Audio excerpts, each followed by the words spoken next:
muy importante para debatir es la tolerancia.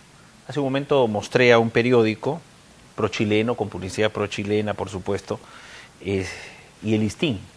¿Por qué no se quiere presentar ese tipo de ideas? Ya, por lo menos, no comparto tus ideas, pero yo creo en razones éticas y te presento pues en el Listín. Fíjense lo que hace este diario, otro de la lista de diarios pro-chilenos. Aquí está el Listín y lo seguiremos mostrando mientras el Consejo de la Prensa Peruana no diga nada, mientras el señor Segarra, que dice presidir al Consejo de la Prensa Peruana, no se manifieste sobre esto. Acá está, un canal, el otro, sigue y no aparece Canal 11. Puede usted ver la TV, se saltan ahí, van a Global. Es la extranjerización de los medios de comunicación. Nada de lo nacional comienza a presentarse. Ese tipo de discriminaciones son realmente indignantes, porque no por nosotros, sino en realidad por los televidentes. Nosotros estamos preparados y abrimos los teléfonos, somos fiscalizados todas las noches por nuestros equipos de humanos que trabajan aquí, por los televidentes. Hay una discriminación, no se les informa adecuadamente. Esa es una razón antiética, pero que el Consejo de la Prensa Peruana caiga. ¿Qué dice la página 234 del libro Pastillas para levantar la moral? Fíjense bastante en este pensamiento. El triunfo de la democracia no consiste en derrocar o desterrar a un tirano o a un déspota, sino en arrancar de raíz las ideas nefastas y venenosas que sembró en las mentes de los hombres. Lyndon B. Johnson. Vamos a ver cómo presenta Rafael Correa la importancia de UNASUR, de la Unión de Naciones Suramericanas, hoy tan en boga, hoy palpitante, porque representa a nuestra gente, representa a los Andes, la selva, representa al Gran Brasil, representa a los países andinos. Rafael Correa habla de la importancia de UNASUR. Ponga atención. En esta actual etapa inédita para la unidad latinoamericana, ¿cómo venimos superando esos modos de opresión y cuáles son los desafíos para seguir avanzando?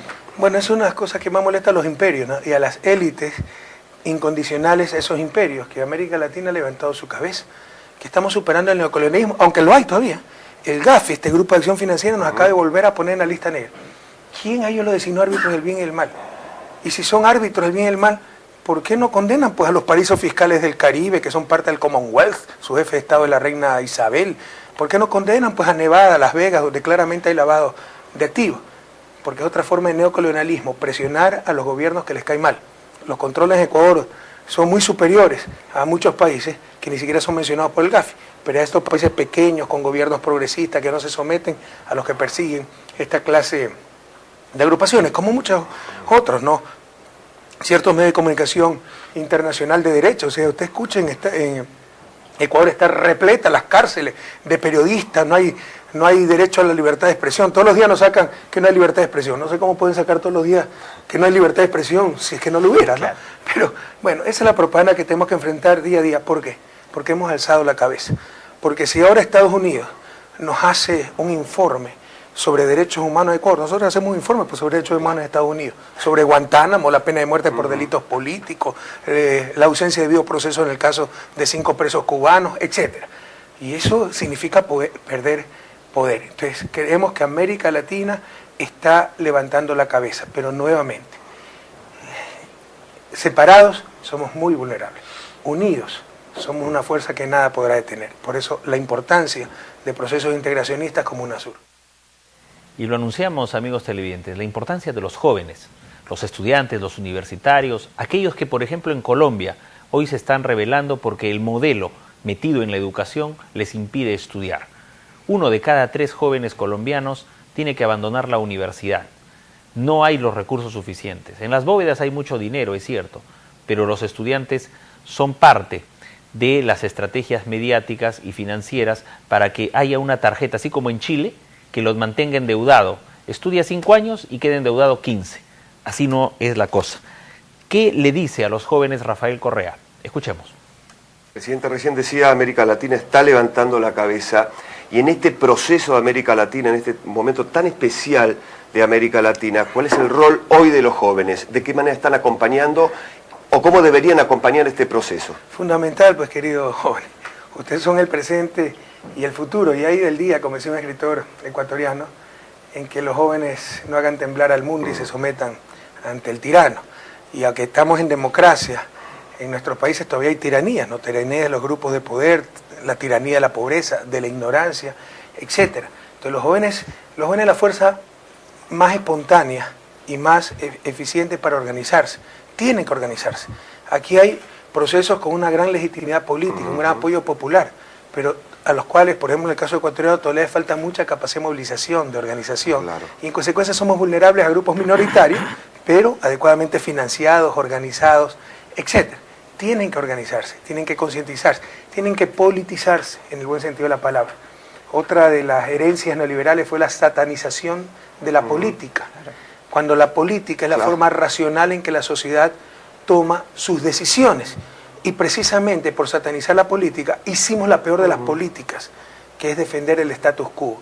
Otra cosa es la política electoral, métanse o no a partidos políticos, a ser candidatos o no.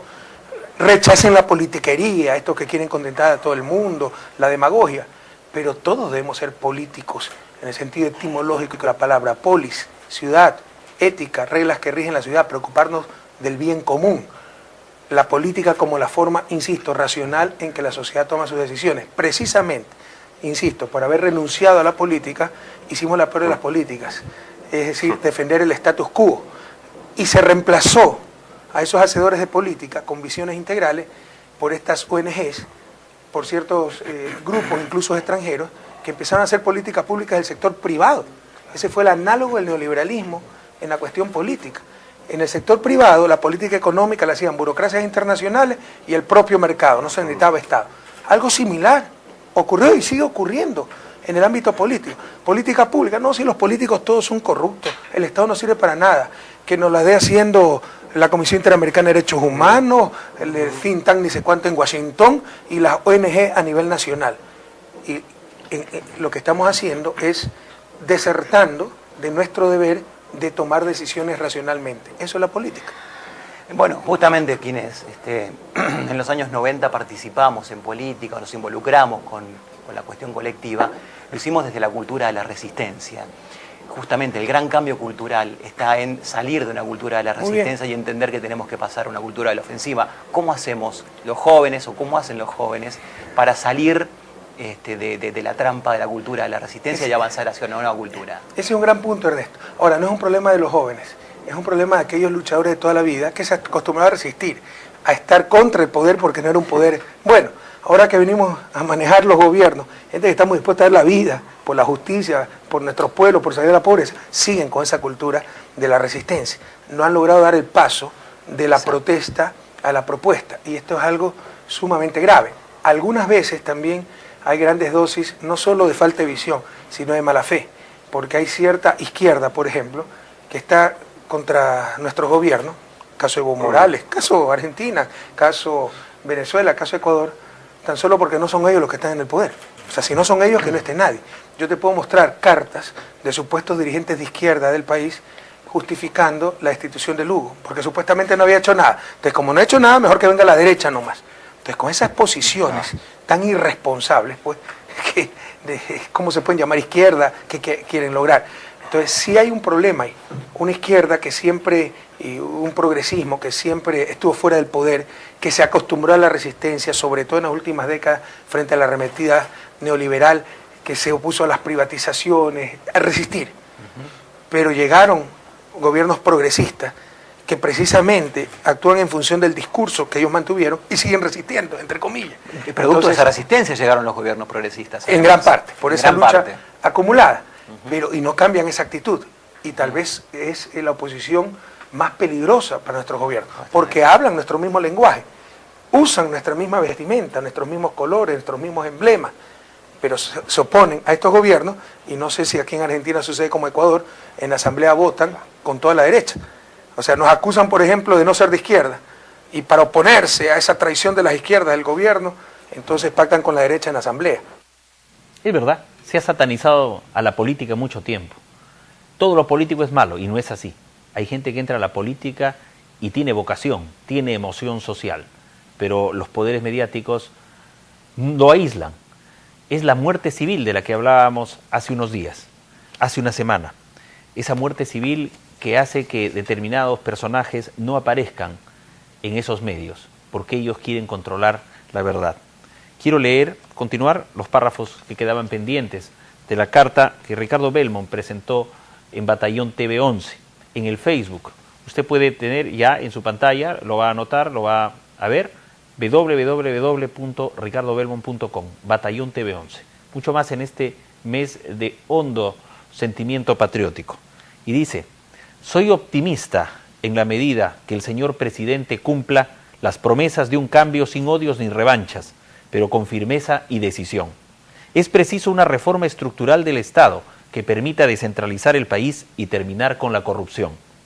También he sostenido que para tener un país grande y nuestro, es fundamental hacer las reformas constitucionales que nos permitan recuperar la patria que hemos enajenado por falta de amor al Perú. El día D será el 28 de julio del 2012, fecha histórica para Ollanta, que tendrá que elegir entre el camino fácil o el otro, el de los hombres de temple, que se afirman para siempre en el corazón de su pueblo. Solo él y su conciencia conocen la respuesta. Ricardo Belmont Cassinelli. Y esta es una continuidad en una filosofía de vida y de lucha. Esa lucha de personajes que hablaba Rafael Correa. Cuando, por ejemplo, se tiene una visión completa de lo que debe ser la televisión. Y leo, página 268 del libro Pastillas para levantar la moral. Pienso que es un arma muy importante para el desarrollo, la televisión. Lamentablemente el rating la convirtió en un instrumento para meter en la casa todo lo malo. Se fue envileciendo al televidente. El mal gusto empezó a gustar. Lo vulgar y chabacano, lo sórdido, lo sucio, el chisme, la desinformación, la denuncia, la crítica baja o artera llenó las pantallas, dejando los valores a un lado. Fueron pocos los que mantuvieron el respeto a la opinión ajena y al televidente. Amigos, muchas gracias por su atención. Estaremos con ustedes, Dios mediante, mañana. Hasta luego. ¡Lucha! ¡Estudia! ¡Trabaja! ¡Produce! RBC Televisión, voz y alma del Perú.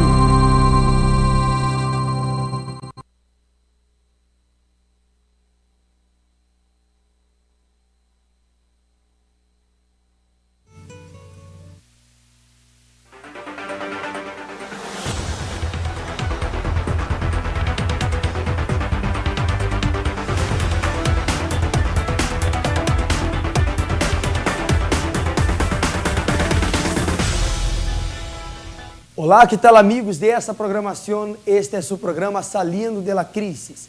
A partir de agora nós estaremos juntos e estaremos aqui dispostos a ajudar a você que se encontra passando problemas econômicos. Você que é uma pessoa que está desempregada ou você está endeudado, você é um comerciante e se encontra em uma situação difícil. Você se esforça, você luta, trabalha, pero nada lhe sale bem. O que está passando?